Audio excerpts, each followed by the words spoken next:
नमस्कार, ये है रेडियो एक्टिव 90.4 FM भागलपुर और आप सुन रहे हैं हमारा विशेष रेडियो कार्यक्रम हमारे बुजुर्ग हमारा अभिमान। इस कार्यक्रम में हम अपने समाज के बुजुर्गों और वरिष्ठ जनों के स्वास्थ्य देखभाल, मानसिक स्वास्थ्य, कानूनी और वित्तीय जागरूकता, सामाजिक जुड़ाव और सुरक्षा उपाय जैसे विषयों पर बात करते हैं। सामाजिक न्याय और अधिकारिता मंत्रालय के प्रयोजन में कम्युनिटी रेडियो एसोसिएशन द्वारा निर्मित अटल वयो अभ्युदय योजना पर आधारित कार्यक्रम श्रृंखला हमारे बुजुर्ग हमारा अभिमान के एक और अंक को लेकर हम आपके घर तक पहुंच गए हैं। देश के 200 सामुदायिक रेडियो अपनी अपनी भाषाओं और बोलियों में रेडियो के माध्यम से केंद्र सरकार की योजनाओं और जानकारियों को आप तक पहुंचाने के लिए प्रयासरत है। इस प्रयास में हम अपने गांव शहर में कितने सफल हो रहे हैं, ये तो आपके पत्र और फोन हमें बता रहे हैं और हमारी आपसे आग्रह है कि इन जानकारियों का लाभ आप खुद या अपने घर के बुजुर्गों को जरूर दिलवाएं। आखिर सरकार की ये योजनाएं आपके लिए और आपके घर के बुजुर्गों के लिए ही तो संचालित की जा रही है। सामाजिक न्याय और अधिकारिता मंत्रालय भारत सरकार का एक मंत्रालय है जो समाज में दिव्यांगजन, पिछड़ा और अति पिछड़ा वर्ग, बुजुर्गों और अन्य विशेष समूह को समय समय पर नई योजनाओं के माध्यम से लाभान्वित करता है। वर्तमान में वरिष्ठ नागरिकों के लिए एकीकृत कार्यक्रम के साथ राष्ट्रीय हेल्पलाइन सेवा 14567, वृद्धावस्था देखभालकर्ता प्रशिक्षण कार्यक्रम, वृद्धावस्था विकास योजना, वयोश्री योजना, मोतियाबिंद ऑपरेशन और बुजुर्गों को भरण पोषण का अधिकार जैसी योजनाओं का क्रियान्वयन किया जा रहा है। इन योजनाओं और सेवाओं का उद्देश्य वरिष्ठ नागरिकों को सामाजिक सुरक्षा, स्वास्थ्य देखभाल और आर्थिक समर्थन प्रदान करना है। लेकिन इन योजनाओं का फायदा लेने के लिए बुजुर्गों को खुद को सक्रिय बनाकर रखना भी तो जरूरी है। पर कैसे? भरत दादा और लक्ष्मी आ गए हैं स्टूडियो ये बताने की उम्र बढ़ने के साथ वृद्ध जन सक्रिय जीवन कैसे बिता सकते हैं। साथ ही होंगी योजनाओं के बारे में और भी जानकारियाँ। आपको बताता चलूं कि कार्यक्रम श्रृंखला हमारे बुजुर्ग हमारा अभिमान का समय है हर शुक्रवार को सुबह 10:30 बजे। आइए शुरू करते हैं इस कार्यक्रम श्रृंखला का 8वां एपिसोड। सपनों का बादल तुझे बुलाए। कहते हैं बुजुर्गों की दुआ में असर बहुत है, हर एक तूफान का रुख मोड़ देती है और इन्हीं बुजुर्गों को उनका सम्मान, उनका हक दिलाने और ख्याल रखने हम लाए हैं एक बेहद खास कार्यक्रम हमारे बुजुर्ग हमारा सम्मान। तेरा हर कदम जो खुददारी का हो, जहां सभी बुजुर्गों की सेहत से जुड़ी एक्सपर्ट एडवाइस, कानूनी सलाह, सरकार द्वारा दी जा रही सुविधाएं व अधिकार और सभी सीनियर सिटीजन्स के जीवन को आसान बना रही टेक्नोलॉजी के साथ साथ फाइनेंशियल एडवाइस और भी बहुत सी जरूरी बातें इस कार्यक्रम में आप सुन पाएंगे। कठिन है अगर रास्ता, तू फिक्र। इस कार्यक्रम को आप तक ला रहे हैं सामाजिक न्याय एवं अधिकारिता मंत्रालय भारत सरकार व सामुदायिक रेडियो एसोसिएशन।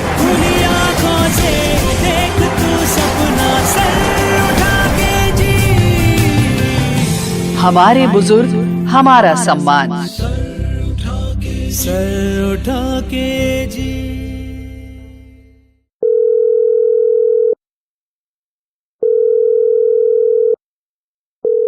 क्या हो गया? सुबह से फोन लगा रही हूँ पर उठा नहीं रहे। एक बार फिर से ट्राई करती हूँ।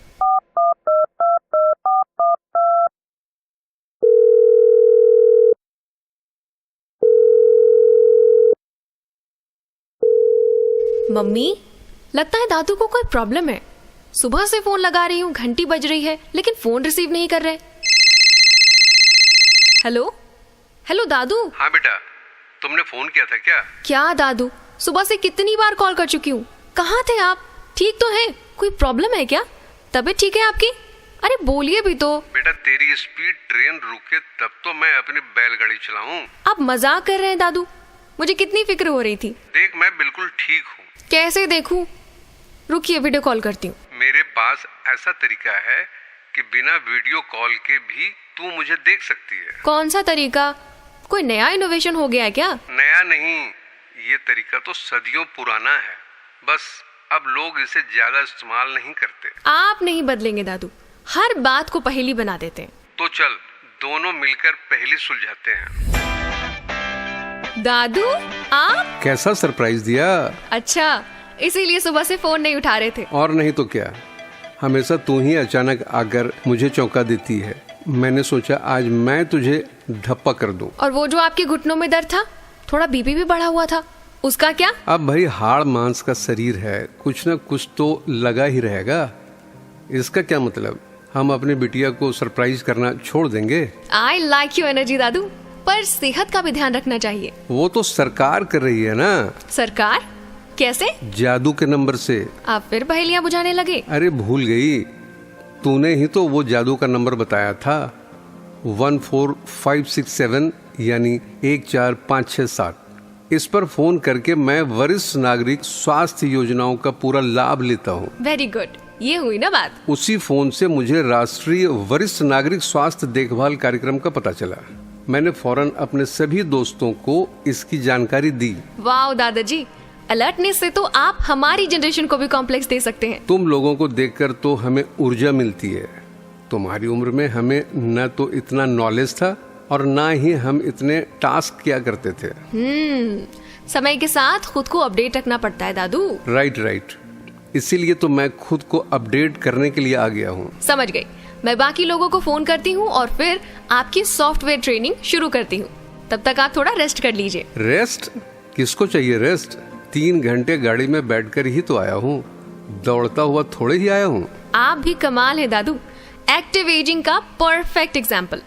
पता है, जब मैंने अपने दोस्तों को बताया कि आप ये नया कंप्यूटर सॉफ्टवेयर सीखकर काम शुरू करना चाहते हैं, तो सब इतने एक्साइटेड हुए कि क्या बताऊं। एक्साइटमेंट तो मुझे है लक्ष्मी। रिटायरमेंट के 4 साल बाद फिर से काम शुरू करना जैसे एक नई कहानी की शुरुआत करना होता है। आप नौकरी से रिटायर हुए थे दादू, काम से थोड़ी। काम तो आप कर ही रहे थे। हाँ, दिन भर में 2 घंटे बच्चों को पढ़ाना, बस। इसके बाद तो सारा दिन खाली बैठता हूँ। क्या फायदा ऐसे काम का? यही तो फायदा है। क्या? कि मैं तुझे सरप्राइज करने आ गया? नहीं, कि आप नया सॉफ्टवेयर सीखने आ गए। वो तो बच्चों की जरूरत है।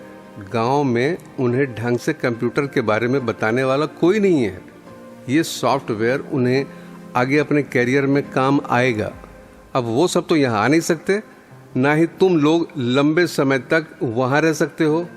तो मैंने सोच लिया मैं ही सीखकर उन्हें सिखा देता हूँ। यही तो फायदा हुआ। 1 घंटे बच्चों को पढ़ाने के चक्कर में आप एक नया स्किल सीख रहे हैं। ये आपके भी तो काम आएगा। स्किल कभी बेकार नहीं जाती। अरे ये तो 100% की बात कही। दादू, हमारी सरकार भी बुजुर्गों को किसी बेहतर काम में लगाए रखने के लिए वयो अभ्युदय योजना चला रही है। पिछली बार तुमने इसकी चर्चा तो की थी। क्या एक शब्द कहा था तूने? वो क्या? एजिंग? Active ageing. हाँ, एक्टिव एजिंग। अभी तूने कहा कि मैं एक्टिव एजिंग का उदाहरण हूँ। थोड़ा खुलकर बताएगी क्या? क्या है ये एक्टिव एजिंग? सरकार की कोई नई योजना है क्या? योजना नहीं दादू, ये मॉरल सिचुएशन है। यानी सरकार चाहती है हम जैसे लोग ज्यादा से ज्यादा एक्टिव रहें, ठीक है ना? एकदम ठीक। नौकरी से रिटायर होने पर हम जिंदगी से थोड़ी रिटायर हो जाते हैं। बस हमारे काम की प्रवृत्ति बदल जाएगी। क्या बदल जाती है? अरे भाई, पहले हम पैसे कमाने के लिए काम करते थे, अब समय काटने के लिए काम करते हैं। वो भी ठीक है, लेकिन यदि कोई काम करके पैसे भी कमाना चाहे तो सरकार इसके लिए भी इनकरेज करती है। क्या उनके लिए नौकरियों का इंतजाम कर देती है? जवान लोगों को तो बड़ी मुश्किल से नौकरी मिलती है, और तुम हम बुजुर्गों को आमदनी के साधन की बात कर रही हो। सिर्फ आमदनी के ही साधन नहीं, बल्कि पेंशन की सुविधा भी। वरिष्ठ पेंशन बीमा योजना, राष्ट्रीय पेंशन प्रणाली, अटल पेंशन योजना, ऐसी और भी कई योजनाएं हैं। सच में? आपको यकीन नहीं होता? रुकिए, मैं आपकी बात करवाती हूँ। किससे?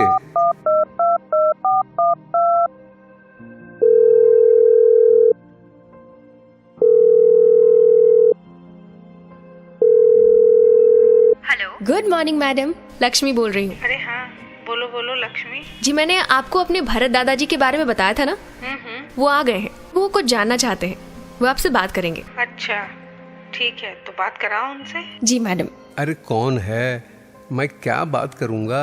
ये वयो अभ्युदय योजना के परियोजना अधिकारी हैं। आपके सब सवालों का जवाब है इनके पास। लीजिए बात कीजिए। हाँ जी, मैं भरत जी वो एक्टिव एजिंग के बारे में कुछ पूछ रहा था।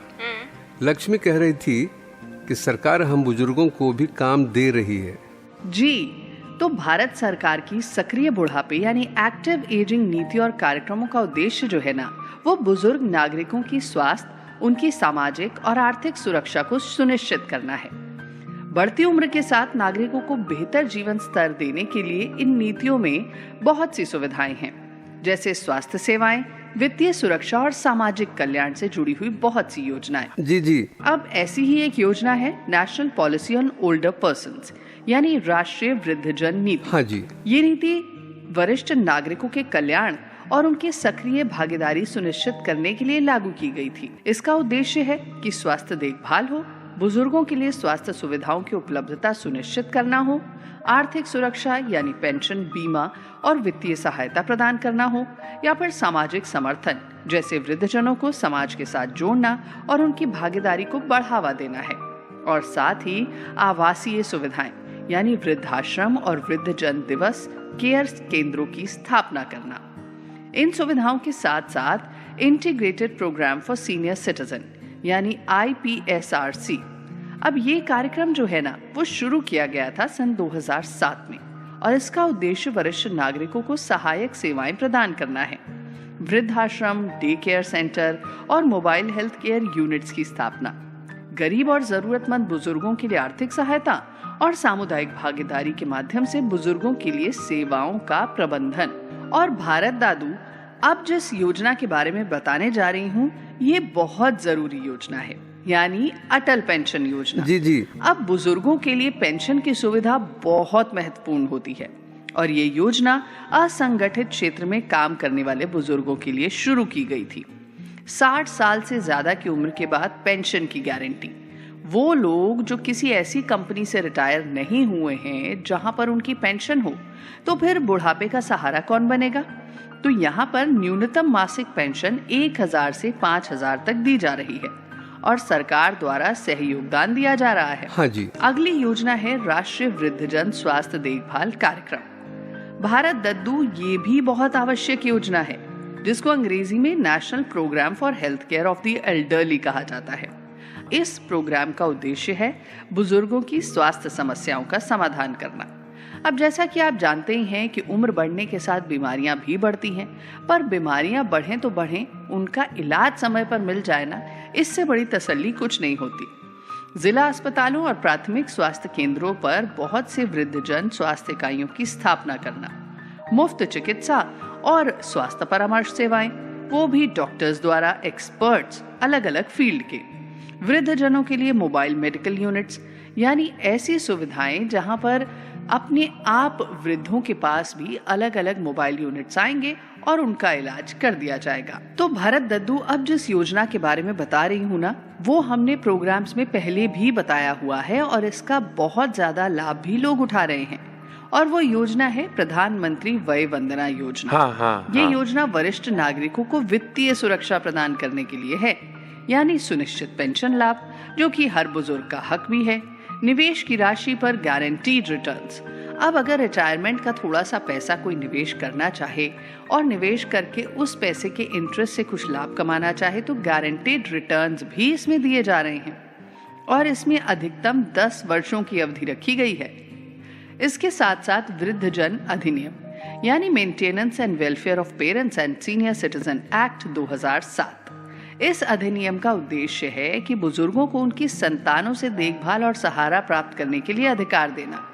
अब आए दिन हर रोज हम अखबारों में पढ़ते हैं, लोगों से सुनते हैं कि बहुत सारे बुजुर्गों को उनके बच्चे सपोर्ट नहीं करते या उनको घर से निकाल देते हैं। ऐसे में बुजुर्ग अपना हक नहीं जानते और दर बदर की ठोकरें भी खाते हैं।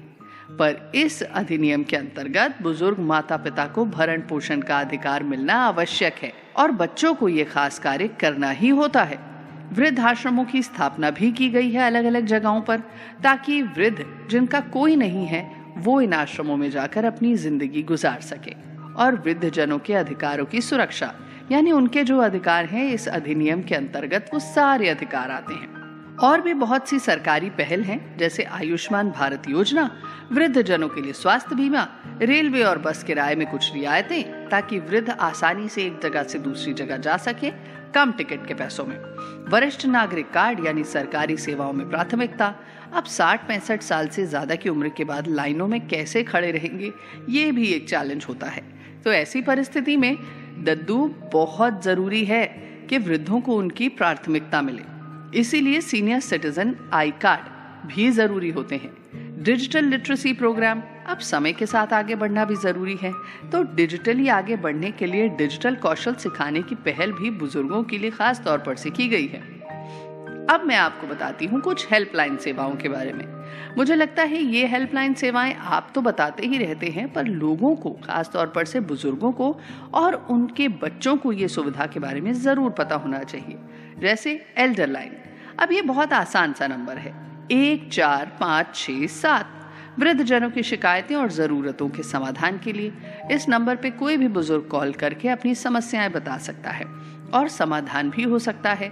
जैसे अगर उनको हक नहीं मिल रहा है या फिर उन्हें सही स्वास्थ्य सुविधाएं नहीं मिल रही है सरकारी अस्पतालों में, ये सारी शिकायतें यहाँ पर की जा सकती हैं। संकट की स्थिति में इस नंबर पे कॉल करके सहायता भी मांगी जा सकती है, यानी इमरजेंसी हेल्पलाइन। सामाजिक जागरूकता कार्यक्रम भी एक ऐसा कार्यक्रम है जो बुजुर्गों को समाज के साथ जोड़ता है। तो दद्दू, सरकार और एनजीओ द्वारा बहुत सारे कार्यक्रम चलाए जाते हैं जो समाज में वृद्ध जनों के प्रति सम्मान और देखभाल की भावना को बढ़ावा देते हैं, क्योंकि बहुत से ऐसे वृद्ध होते हैं जो अकेलेपन से जूझते हैं या फिर उन्हें समाज में वो सम्मान और पहचान नहीं मिलती। तो ये विभिन्न कार्यक्रम जैसे कि सामाजिक जागरूकता कार्यक्रम इस परेशानी का भी सॉल्यूशन लेकर आया है। तो दद्दू, हाँ जी, समझे ना, भारत सरकार की सक्रिय बुढ़ापे नीति और कार्यक्रम किस तरीके से वृद्ध जनों के कल्याण, सुरक्षा और गरिमा को बढ़ावा देने के लिए एक मजबूत आधार प्रदान करते हैं। और इन योजनाओं के तहत बुजुर्गों को न केवल उनकी स्वास्थ्य और वित्तीय सहायता मिलती है, बल्कि उनके सामाजिक समावेशन को भी सुनिश्चित किया जाता है। हाँ जी, उम्मीद करती हूँ दद्दू, जो इतनी सारी जानकारी आपको मैंने दी है वो आपके दोस्तों तक भी पहुँचे, ताकि वो अपनी सेहत का, अपने बुढ़ापे का और अपनी बहुत सी जरूरतों का समाधान इन सेवाओं और योजनाओं के द्वारा पा सके। बहुत बहुत धन्यवाद। आपने बहुत विस्तार से जानकारी दी, मेरे सारे सवालों का जवाब मिल गया मुझे और काम करने के लिए हौसला भी मिल गया।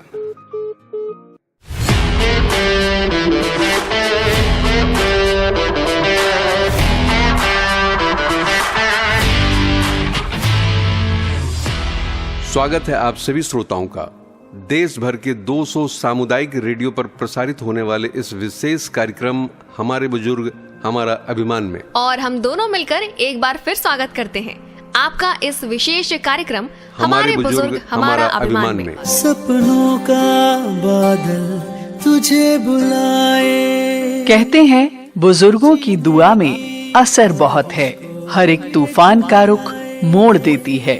और इन्हीं बुजुर्गों को उनका सम्मान, उनका हक दिलाने और ख्याल रखने हम लाए हैं एक बेहद खास कार्यक्रम, हमारे बुजुर्ग हमारा सम्मान। तेरा हर कदम जो खुदारी का हो, जहां सभी बुजुर्गों की सेहत से जुड़ी एक्सपर्ट एडवाइस, कानूनी सलाह, सरकार द्वारा दी जा रही सुविधाएं व अधिकार और सभी सीनियर सिटीजन्स के जीवन को आसान बना रही टेक्नोलॉजी के साथ साथ फाइनेंशियल एडवाइस और भी बहुत सी जरूरी बातें इस कार्यक्रम में आप सुन पाएंगे। कठिन है अगर रास्ता, तू फिक्र न। इस कार्यक्रम को आप तक ला रहे हैं सामाजिक न्याय एवं अधिकारिता मंत्रालय, भारत सरकार व सामुदायिक रेडियो एसोसिएशन। खुली आँखों से देख तू सपना, सर उठा के जी।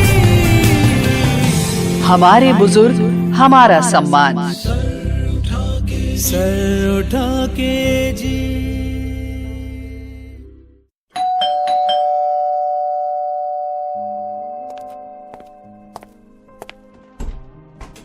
लीजिए दादू, मेरे दोस्त भी आ गए। नमस्ते दादाजी। हम अपनी क्लास शुरू करें? भाई मैं आप लोगों जितना इंटेलिजेंट नहीं हूँ, कंप्यूटर नाम मात्र जानता हूँ। सिखा दोगे ना मुझे? दादाजी इंटेलिजेंट का तो पता नहीं, लेकिन एनर्जेटिक तो आप काफ़ी हैं, ये मुझे पता है। बस तुम जैसे बच्चों को देखकर जोश आ जाता है। जब कभी जरा सा ढीला पड़ता हूँ तो ये है ना लक्ष्मी बम, धमाका करके मुझे जगा देती है। दादाजी, लक्ष्मी ने हमें बताया आप अकाउंट ऑफिस में काम किया करते थे। यानी आपको बाजार, बजट और टैक्स वगैरह की जानकारी है तो सही, पर आप क्यों पूछ रहे हो? आप कह रहे थे कि आप इंटेलिजेंट नहीं हैं, पर देखिए आप टैक्स के मामले आसानी से सुलझा रहे होंगे और हमें कोचिंग जाने के बाद भी इस सब्जेक्ट में बस पासिंग मार्क्स आते हैं। अरे ये इतना भी मुश्किल नहीं है। हमें तो बड़ा बोरिंग लगता है। सब्जेक्ट में रुचि नहीं होगी इसलिए नंबर नहीं आते होंगे। मजबूरी में पढ़ना पड़ता है। मैं तो सर की क्लास में पीछे बैठकर झपकी ले लेता हूँ। शुरू में ये बोरिंग लगता है, लेकिन एक बार समझ में आने लग जाए तो इससे इंटरेस्टिंग कुछ नहीं। मैंने इन लोगों को बताया था, हमारे भरत दादू गांव में जब से बच्चों को इकोनॉमिक्स पढ़ाने लगे हैं तब से उनके डिस्टिंक्शन आने लगे हैं। बस तो डील कर लेते हैं, एक हाथ दो एक हाथ लो। मतलब कंप्यूटर ट्रेनिंग लो, टैक्स पढ़ाई दो। ओह एक्सीलेंट, प्लीज दादाजी ये डील कर लीजिए। लेकिन दादाजी गांव में रहते हैं, यहाँ कितने दिन तुम लोगों को पढ़ा पाएंगे? नो प्रॉब्लम दादाजी, अब टेक्नो फ्रेंडली होने वाले हैं तो दूर बैठकर भी हमारे क्लास ले पाएंगे। क्यों दादाजी? डील की जा सकती है। आप मुझे पढ़ाइएगा, मैं आप लोगों को पढ़ाऊंगा।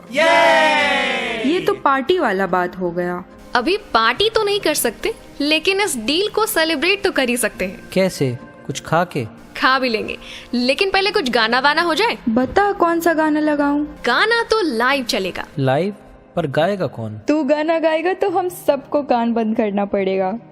लक्ष्मी, तू गा सकती है? लक्ष्मी थोड़ा थोड़ा गा सकती है, लेकिन लक्ष्मी के दादाजी बहुत अच्छा गाते हैं। अरे बेटा, पहले गांव की मंडली में गा लिया करता था, अब कहाँ गाना वाना हो पाता है। गाइए ना दादाजी, हमें गांव का संगीत लाइव सुनने को कहाँ मिलता है। पर बेटा दादाजी, अब हम लक्ष्मी के दोस्त नहीं, आपके टीचर भी हो गए हैं, तो आपको हमारा आदेश मानना पड़ेगा। अच्छा ठीक है भाई, अंदर से जरा ढोलक तो ले आओ। लक्ष्मी, तुम भी मेरा साथ देना। ओके दादाजी। रुक जाना नहीं तू कहीं हार के, कांटों पे चल के मिलेंगे साए बहार के। ओ राही ओ राही ओ राही ओ राही ओ राही ओ राही ओ राही ओ राही।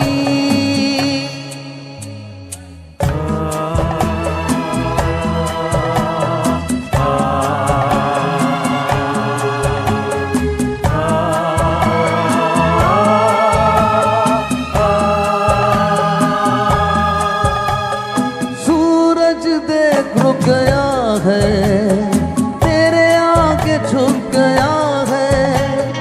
सूरज देख रुक गया है, तेरे आगे झुक गया है। जब कभी ऐसे कोई मस्ताना निकले है अपनी धुन में दीवाना, शाम सुहानी बन जाते हैं दिन इंतजार के। ओ राही ओ राही ओ राही ओ राही, रुक जाना नहीं तू कहीं हार के, कांटों पे चल के मिलेंगे साए बहार के। ओ राही ओ राही ओ राही ओ राही ओ राही ओ राही ओ राही ओ राही। जाना नहीं तू कहीं हार के, कांटों पे चल के मिलेंगे साए बहार के। ओ राही ओ राही ओ राही ओ राही ओ राही ओ राही ओ राही ओ राही।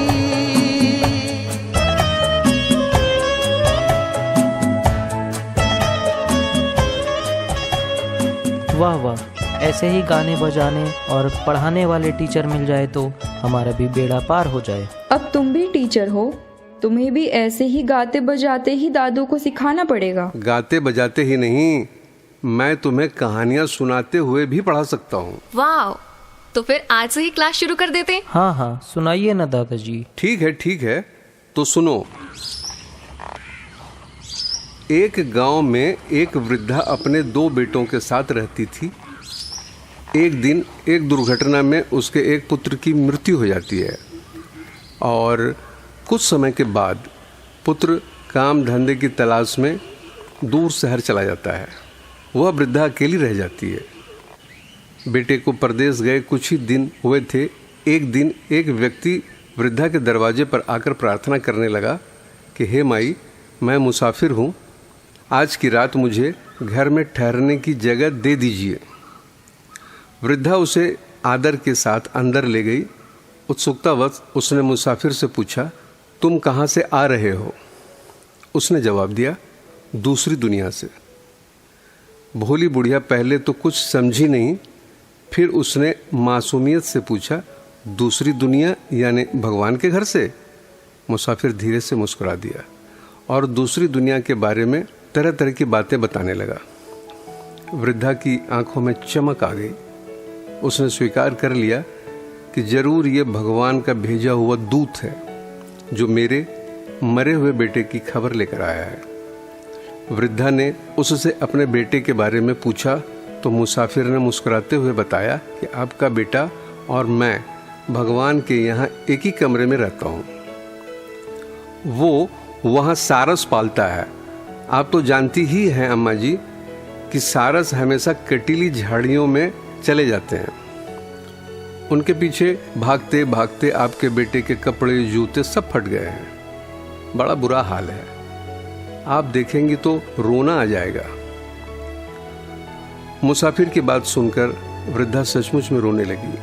उसने रोते रोते मुसाफिर से कहा, बेटा मेरे पास थोड़े से रुपए और कुछ कपड़े हैं, तुम ये मेरे बेटे को दे दोगे तो बड़ी कृपा होगी। मुसाफिर ने इस तरह हामी भरी जैसे वो वृद्धा का बहुत बड़ा काम करने वाला है। दूसरी सुबह वो मुसाफिर वृद्धा से कपड़े और रुपये लेकर चला गया। कुछ दिनों के बाद वृद्धा का दूसरा बेटा परदेश से वापस आया तो खाना खाते हुए वृद्धा ने उसे कहा, बेटा तुम्हारा भाई बहुत कष्ट में है। भाई ये सुनकर चौंक गया। जब उसकी माँ ने उसे पूरी बात बताई तो वो गुस्से से चिल्लाने लगा, मरने के बाद कोई लौट कर आता है भला? वो दूसरी दुनिया का नहीं था, इसी दुनिया का ठग था और तुमने बिना सोचे समझे उसे कपड़े और रुपये दे दिए। तुमने तो मुझे कंगाल करने का ही सोच लिया है। वो गुस्से में और भी बहुत कुछ बोलता रहा। वृद्धा ने बुझे स्वर में कहा, तू ठीक कहता है बेटे। मैं ममता में बहकर उसके बहकावे में आ गई। गुस्सा मत कर, मैं तो जाहिल बुढ़िया हूँ। इस दुनिया में अच्छे अच्छे लोग बेवकूफ़ बन जाते हैं। वृद्धा ने कितना ही अफसोस किया लेकिन उसके बेटे का गुस्सा कम नहीं हुआ। उसने चीखते हुए कहा, दुनिया में कितनी भी जाहिल लोग क्यों नहीं हो, लेकिन तुम जैसा मूर्ख कोई नहीं होगा। वृद्धा ने उसे शांत करने के लिए रोते रोते कहा, दुनिया में मूर्खों की कमी नहीं है बेटा, एक ढूंढेगा तो 1000 मिलेंगे। वह गुस्से में अपना बैग उठाता हुआ बोला, ठीक है मैं जाता हूँ। अगर तुमसे बड़ा कोई मूर्ख मिला तो वापस आ जाऊँगा, नहीं तो मुझे भी मरा हुआ समझकर मुझे भूल जाना। वृद्धा रोती कलपती उसे रोकती रही पर वो पैर पटकता हुआ चला गया। अब युवक किसी मूर्ख की तलाश में इधर उधर भटकने लगा। एक गांव में जमींदार के घर बाहर कुछ बकरियां चर रही थी। युवक एक बकरी के सामने हाथ जोड़कर बैठ गया और कुछ बुदबुदाने लगा। घर की खिड़की से जमींदारिन ये सब देख रही थी। उसे भी उत्सुकता हुई। उसने अपनी नौकरानी को भेजकर पूछवाया तो युवक ने बड़ी ही गंभीरता से बताया, ये चितकबरी वाली मेरी पत्नी की सगी बहन है, मैं इसे पहचान गया हूँ। नौकरानी ने सोचा कोई पागल है, इसलिए उसे बहलाने के लिए उसने कहा, ठीक है, तुम पत्नी की बहन से मिल लिए, अब जाओ। लेकिन युवक रोते हुए कहने लगा, मेरी पत्नी बहुत बीमार है, वो अपनी प्यारी बहन से मिलना चाहती है, मैं कब से ढूंढ रहा हूँ, ये अब मिली है, मैं इसे घर लेकर ही जाऊंगा। एक बार मेरी पत्नी इससे मिल ले, फिर मैं इसे वापस यहाँ छोड़ जाऊंगा। नौकरानी ने ये बात अपनी मालकिन को बताई। पहले तो जमींदारनी को हंसी आ गई, लेकिन उसका रोना गिड़गिड़ाना सुनकर युवक पर दया आ गई। उसने युवक से कहा, ठीक है, तुम अपनी पत्नी की बहन को ले जा सकते हो, लेकिन उसका छोटा मेमना उसके बगैर नहीं रह पाता, वो माँ का दूध पीता है, उसे भी साथ ले जाना पड़ेगा। तुम हमारी गाड़ी से जाओ ताकि अपनी बहन से मिलने के बाद इन दोनों को जल्द वापस यहाँ भेज सको। युवक उनका बहुत बहुत धन्यवाद करता हुआ उनकी ही गाड़ी में उनकी बकरी, उसका मेमना दोनों लेकर चला गया। जमींदार के लौटने पर जमींदारिन ने उन्हें हंस हंस करके इस घटना के बारे में बताने लगी। पत्नी की बेवकूफ़ी सुनकर जमींदार ने अपना सिर पीट लिया। उसने गुस्से में अपनी पत्नी को मूर्ख, गंवार, बेवकूफ़ और कई तरह के अपशब्द कहे। फिर उसने सोचा, अभी ज़्यादा दूर नहीं गया होगा, उसे किसी तरह से पकड़ना होगा। वो अपना घोड़ा लेकर उस दिशा में भाग गया जिस दिशा में युवक गया था। युवक को इस खतरे का आभास था। उसने गाड़ी को जंगल में ही सुरक्षित जगह छुपाया और अपनी टोपी और गमछे से ढककर जंगल के बाहर बैठ गया। अनुमान के अनुसार जमींदार बकरी ढूंढता हुआ वहां पहुंच गया। उसने युवक से पूछा, भाई, तुमने किसी व्यक्ति को बकरी मेमना लेकर भागते हुए देखा है क्या? वो चोर है, बताओ, जल्दी बताओ। युवक ने बड़ी ही गंभीरता से कहा, देखा तो है, उसने मुझसे रास्ता भी पूछा था, वो इस तरफ गया है। जमींदार जैसे ही जाने को हुआ, युवक ने उसे रोका, कहा, लेकिन यहाँ से आगे तो मंडी है, वो यदि बकरियों को वहाँ छोड़ दे तो आप उस चोर को कैसे पहचानेंगे? जमींदार असमंजस में पड़ गया। उसने युवक से कहा, तुमने तो उसे अच्छे से देखा है, तुम उसे पहचान लोगे? युवक के हाँ कहने पर जमींदार ने उससे विनती की कि तुम मेरा घोड़ा लेकर जाओ और उस चोर को पकड़ के ले आओ, बदले में मैं तुम्हें 1000 रुपये इनाम दूंगा। युवक ने मायूसी से कहा, मैं चला तो जाऊं, लेकिन आज ही मैंने जंगल में एक बहुत कीमती बाज पकड़ा है जो मेरे गमछे के अंदर है, मेरे हाथ हटाते ही वो उड़ जाएगा। जमींदार ने उसे वचन दिया कि उसके लौटते तक वो उस बाज की रक्षा करेगा, इनाम के 1000 रुपये भी इसी वक्त दे देगा। युवक राजी हो गया। जमींदार को वहीं बैठाकर उससे 1000 रुपये और उसका घोड़ा लेकर वो वहां से निकल गया। सारा सामान लेकर वो माँ के पास पहुंचा। उसने माँ से अपने व्यवहार के लिए माफ़ी मांगी। तुम ठीक कहती थी माँ, दुनिया में मूर्खों की कमी नहीं है। देखो, मैं मुफ्त में बकरी, मेमना, घोड़ा, 1000 रुपये भी ले आया हूँ। अब मैं यहीं रहूँगा तुम्हारे साथ। बेटे के लौट आने से वृद्धा खुश तो हुई, लेकिन सारी बात जानकर उसने बेटे से कहा, बेटा, कोई ममता दया में पड़कर मूर्ख बन सकता है, लेकिन इस तरह लोगों को मूर्ख बनाकर लूटने से सारी दुनिया पापियों से भर जाएगी। जा, उसका सारा सामान लौटा दे उसे। तो बेटे ने सारा सामान लौटा दिया? ये तो तुम लोग तय करो, हमारी कहानी तो यहाँ खत्म होती है। यानी राह दिखाने वाला अपना काम कर देता है, उस राह पर चलना है या नहीं ये हमें खुद तय करना होगा। बिल्कुल सही। जैसे हम वृद्धों के लिए बनी ये अटल वयो अभ्युदय योजना, सरकार ने तो योजना लागू कर दी है, अब इसका लाभ लेना हमारे हाथ में है। वाह दादाजी, कैसे बात से बात जोड़ दी। अब चलो काम शुरू करें, कुछ बातें अगली बार के लिए भी छोड़ दो। अगली बार हम फिर आएंगे, कहानी, गीत और ढेर सारी जानकारियों का पिटारा लेकर। आपने अटल वयो अभ्युदय योजना से लाभ लेना शुरू किया है कि नहीं? पत्रों या फोन के जरिए हमें जानकारी दीजिए।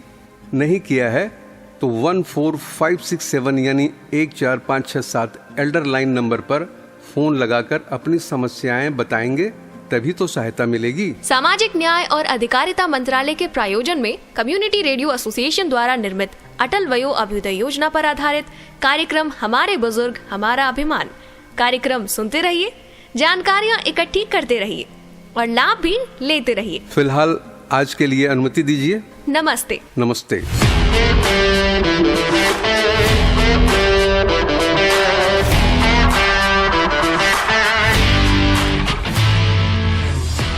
श्रोताओं, कार्यक्रम श्रृंखला हमारे बुजुर्ग हमारा अभिमान के हर एपिसोड के अंत में हम एक सवाल पूछते हैं जो उसी एपिसोड में हुई बातचीत पर आधारित रहता है।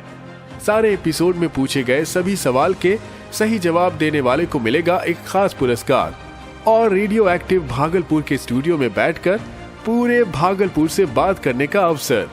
मौका जाने न दे। तो आज का सवाल है, कार्यक्रम श्रृंखला हमारे बुजुर्ग हमारा अभिमान किस मंत्रालय द्वारा प्रायोजित है? सवाल एक बार फिर मैं दोहरा देता हूँ। कार्यक्रम श्रृंखला हमारे बुजुर्ग हमारा अभिमान किस मंत्रालय द्वारा प्रायोजित है? जवाब आप हमें व्हाट्सएप करें। हमारा नंबर है 7549889911 यानी 7549889911। उम्मीद है आपको आज का ये एपिसोड प्रोग्राम पसंद आया होगा और आपको कुछ न कुछ नई जानकारियां भी मिली होंगी। किसी कारणवश अगर आपने आज का एपिसोड मिस कर दिया है तो दोबारा सुना जा सकता है शनिवार के सुबह 10:30 बजे। और हाँ, हमारे YouTube चैनल पर एपिसोड तो उपलब्ध होगा ही। सुनते रहे radio active Bhagalpur 90.4 FM frequency पर। धन्यवाद। है जग में इस कुंभ की महिमा अपरंपार, डुबकी लगाइए आइए। 12 वर्ष में होने वाले महाकुंभ मेले में जाने का मन किसका नहीं होता, और जीवन के इस पहर में महाकुंभ एक अवसर भी है आध्यात्म और भक्ति का। प्रयागराज में 13 से 26 जनवरी 2025 में होने वाले महाकुंभ में सामाजिक न्याय और अधिकारिता मंत्रालय आप सभी बुजुर्गों के मेले में सम्मिलित होने को आसान और सुविधाजनक बना रहा है।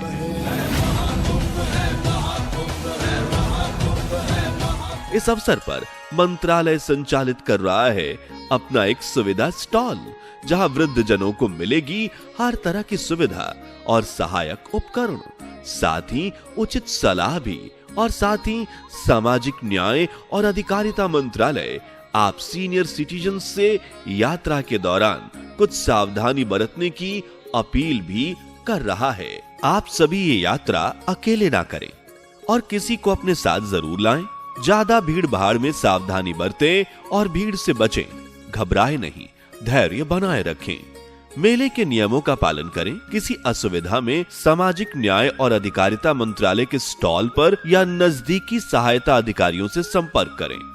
महाकुंभ मेला आपके लिए सफल रहे और सुरक्षित भी, इसकी कामना के साथ सामाजिक न्याय और अधिकारिता मंत्रालय आपको महाकुंभ मेले की शुभकामनाएं दे रहा है। CRA द्वारा निर्मित और सामाजिक न्याय और अधिकारिता मंत्रालय द्वारा जनहित में जारी।